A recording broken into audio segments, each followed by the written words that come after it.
impact how you land clients and how many clients you land. Today on Cash In on Camera, we are speaking with Bastien Siebman, who is a really one of a handful of recognized leaders on Asana, which is an amazing project management tool. And we're going to dig into it today. So, Bastien, so great to have you here. You're in France right now, right? I am in France. It's actually 6 p.m. for me right now. Great to have you here on Cash In on Camera. I want to dig into this. Tell everybody a little bit first about Asana, what it is. I mean, we're going to be speaking to this from the perspective of project management tools, but you happen to specialize in Asana. So just tell us the overview of your involvement with Asana and how you became one of the few, anointed and global experts on this particular tool. Yeah, so Asana is actually a work management solution allowing you to really collaborate with your teams and even work by yourself more efficiently. I happened to chose Asana myself about 10 years ago as a tool to manage my own company. And I started to get better at Asana, and we were just a handful at the time. And people started to ask me for help. And one day someone asked if they can actually pay me for help. And I started side hustling like this. I was lucky enough to live in Europe. So I was working during the day in Europe and I was side hustling in the evenings for US clients doing consulting on Asana. And things led to another. I actually became active on forums. I wrote several books on Asana. I started to have really a lot of different clients. The word actually started to get out there. And that led me to actually have my own company now. So we are an agency specializing on Asana itself. We worked with over 300 clients all around the world, and we do everything from A to Z when it comes to Asana. There's a story under the story here. I know we're going to dig into project management plans and how to land clients with it and the importance of that. But what's interesting about your story is that you actually became an expert. I mean, it took time, but you became an expert by virtue of the tools that you were using to grow your other business. And I think that it's interesting, right, to see that as a real life example of how you might be doing something in your day to day and really getting good at using a tool. And who knows, you might even be able to follow in Bastian's steps and become a global expert on that particular thing. Yeah, exactly. It wasn't the goal at first, and being an Asana consultant actually did not exist at all at the time. It was too small, and after years and years, I started to realize that this ecosystem was actually growing. The community was growing, and we started to see consultants emerging and companies emerging, and also the tool itself, Asana, was structuring different programs around the tool to help people like me emerge and create companies, but it wasn't the goal. And I think it's important to go with your passion, go with your gut, and if you feel like there's something there, maybe push a little bit further and see if you can maybe sell your time, sell your knowledge, try to create something. And in my case, I think the key element was to just create content, write a book, another book, do videos, answer on forums. And that really helped me become better, really show my expertise. And that led me to have actually clients contacting me almost every day to work with me instead of having me reaching out to them to work with them. They've seen me online, they've seen the way I work, the way I talk, they've seen my expertise, and they come to me directly thanks to this content I created. Well, let's talk about the content because you have this philosophy. It's almost like a flywheel philosophy that content brings clients and clients generate content and that it continues to feed unto itself. Can you explain why it's important to understand that concept? Yeah, so this is something I understood afterwards. Obviously, it wasn't the goal again at first. When you create content, you improve your expertise, and people get to know you and they work with you, and then you have clients. And when you have clients, you work with them, and you have sessions and trainings and workshops and audits, and all of those sessions help you get better. And they also help you have ideas for content. So you create new content, and that brings new clients, and they bring to you new problems, and that's a cycle that that can live a very long time. And really can help you grow your business without doing some outreach to find clients by yourself. I think this is a great example of, in your case, you did it with a particular tool, a project management tool. But this, what Bastien just shared with you, is something that can be applied to the coaching and consulting industry in general, right? If you are good at whatever it is that you do and you're helping more clients, you're actually gaining a lot of intelligence by the questions they're asking, the language they're using, the problems they're having. And then if you follow that up by using, creating content, and maybe demonstrative content, especially, that can help to fuel your business. So let's dive into the project management side of things. How did the tool, Asana in this case, but a project management tool, really help you from a content perspective? Was it about organization? Was it about efficiency? Explain to us how that played into the development of your brand. It's about organization and saving time and being efficient. We built and improved over time an entire content factory. So to give you an example, each topic we want to talk about goes into an ideas bucket list, and then we decide which idea should be written about. Then it goes into the content factory. When it goes there, we have to write the text in one language, English or French, and then that gets translated to the other language automatically through automation and the work of our assistants. And we also have to shoot a video in English and one in French. Once that's done and we validate in the tool the different content we created, we get all that stuff created automatically. Like all the channels we have to publish on gets created. We have one task for LinkedIn, one task for YouTube, one task for TikTok. They get assigned to the right people doing the thumbnails and the summaries and the upload, and everything gets done magically by people from the team. And then in the end, it gets published after a few days. So that's kind of magical, and it works really well because of the tools we use and the processes we've put in place. You made a good point there about having a team of people who, yes, you have these tasks. It's staying very organized. It's very efficient, but there are team members who are actually actioning and creating that content. Is having a project management system a good idea for someone who is doing all of the doing themselves, meaning that they are a solopreneur? They're the people maybe in the earliest stages who are doing all the things. Is it too soon to have a project management tool? No, I think it's never too soon. And even if you are just by yourself, it does make sense to have people around you, even if it's an assistant, like 1 hour per day or 2 hours per day. It does bring a lot of value.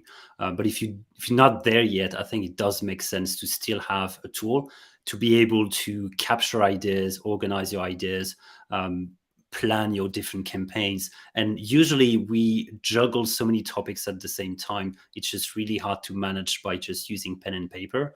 So a tool like Asana can really help you get some clarity on all the different things you're working on. So let's speak to this idea of landing more clients.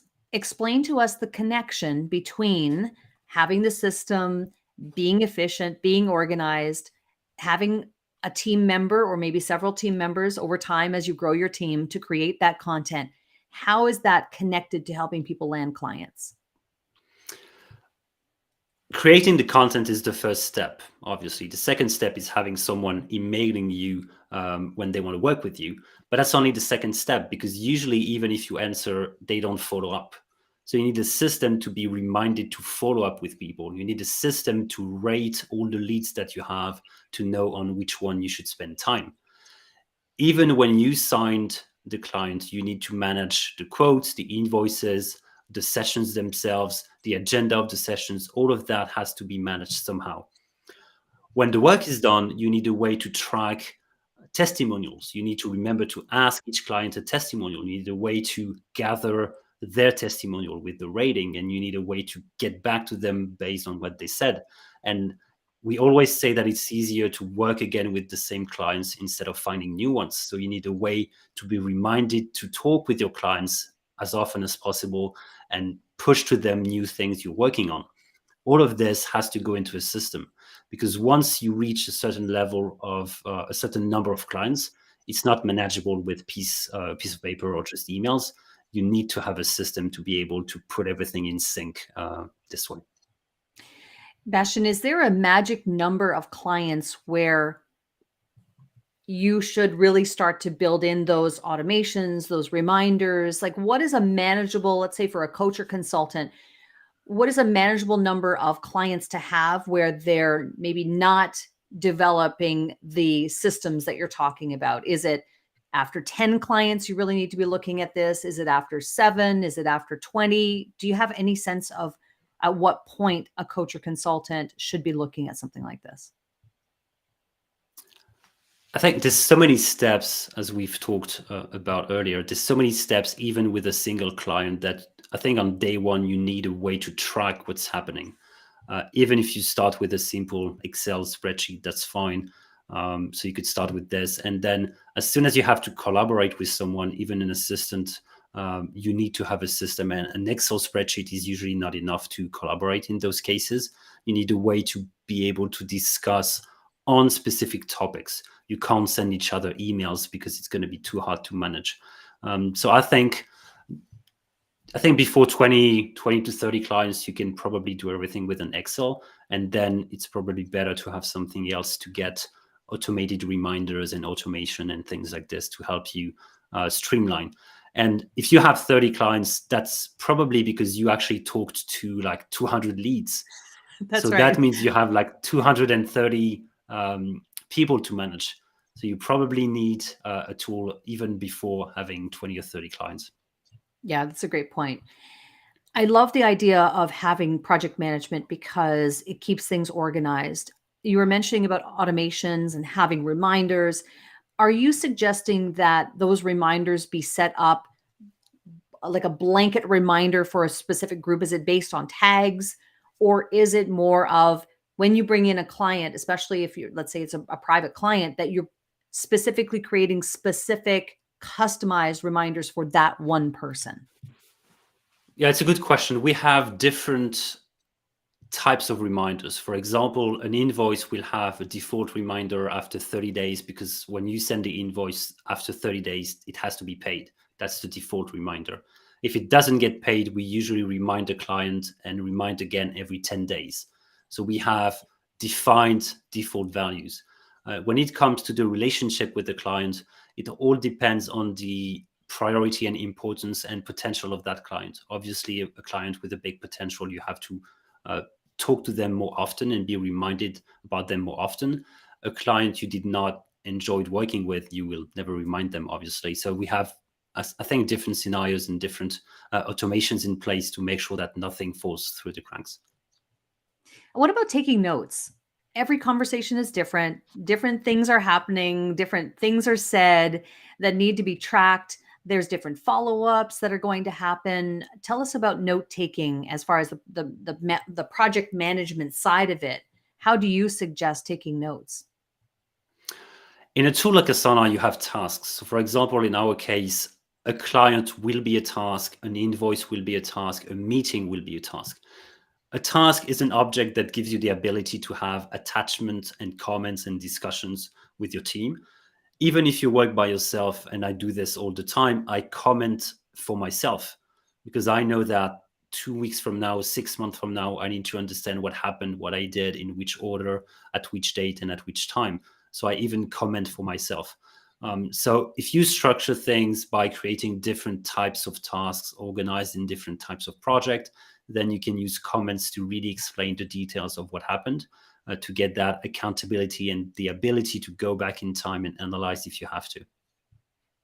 And so on the subject of tasks and coming Mhm. back to content, are tasks also the way in which you would organize the content structure and the content plan? Yeah, definitely. So in our case, each content is a task and each publication of that content is a task as well.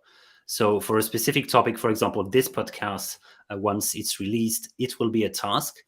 And the fact that I will talk about this on YouTube will be another task, on LinkedIn will be another task, etc., etc. Because each task has an assignee, which will be the person doing the publication, a date, which will be the publication date, and potentially we might want to use the comments to discuss how to publish this on YouTube and do something specifically for YouTube. So we try to split things into having different tasks, even for the same topic. And Bastien, I want to ask you about the difference between a project management tool like Asana versus a CRM. Are they the same or are they different? They're definitely different. A CRM usually goes a bit beyond in terms of features. To give you an example, we use Asana as a CRM, and we decided to do so because we want to go as far as possible with the tool to see what are the actual limits of the tool. What Asana doesn't do is sending emails. This is what a CRM would do. A CRM would allow you with just a click of a button to send an email to someone and remind them of something. Asana doesn't do this, at least not natively. We found ways to make Asana do this for us, but it doesn't exist at first. So usually a CRM is more of a specific tool that has a specific set of features, when Asana is more generic and more wide in its approach, allowing you to do a lot of different things, but not having very specific features that you might need in that specific case. That being said, the technical foundation of a tool like Asana allows you to build things on top of it by using what's called an API. So we are able to create tools and automations ourselves and even send emails directly from Asana. So we're starting to get really close to an actual CRM by using a tool like Asana. I love that. And I would like to ask you, what is maybe aside from project management, aside from Asana, what is a tip, tool, tactic, or technique that's helping you to market yourself and to help market your agency? I think, again, it's content, just putting content out there and really showing the way we work, what are our values, and how we think. And I think by creating content, that's the ultimate way of doing this. And again, people come to us, they know exactly the way we operate because they've seen us talking about the way we work on YouTube. They've seen webinars of us talking. They've read our books. So it changes the whole discussion. It's not about, please show me why you're the best. It's about, I want to work with you. When can we start? And here's the scope of what we need. It's brilliant. I love the idea of being chased rather than chasing other people. But it takes a long time. It takes a long time. Admittedly, yes, it Yeah, does. and you have to create a lot of content. And to give you an example, I'm the #1 contributor on the forum. So I'm the one that answered the most questions, which is thousands of questions over time. But I go there every day and I spend 10 to 15 minutes every single day to answer on the forum. Even the most simplest question, I go there and I answer just to keep that ranking of being the first one. And that's the ultimate lesson, I think, in this episode, is to understand that if you want to be seen as an expert, if you want to be chased rather than chasing people and finding clients that way, you need to be organized. You need to be creating content. You have a project management plan and tool that allows you to do that so that you can start really creating and contributing to a conversation at scale. And over time, that is what's going to help build your brand and get you to a place where business is not as challenging and as difficult as it is for sometimes people who are struggling to, position themselves a certain way and get clients. So Bastien, this is really helpful. And I love that you came on the show today to share your thoughts on project management and planning for content and how that connects to landing more clients. I would love for you to share where people can learn more about you on your website. Yeah, they can go to our website, so ido-clarity.com. They can also find me on LinkedIn using my name. And yeah, they can learn everything about us. That's wonderful.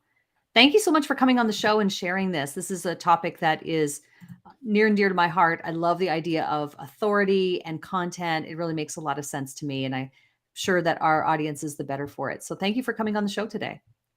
Thank you. Have a good day.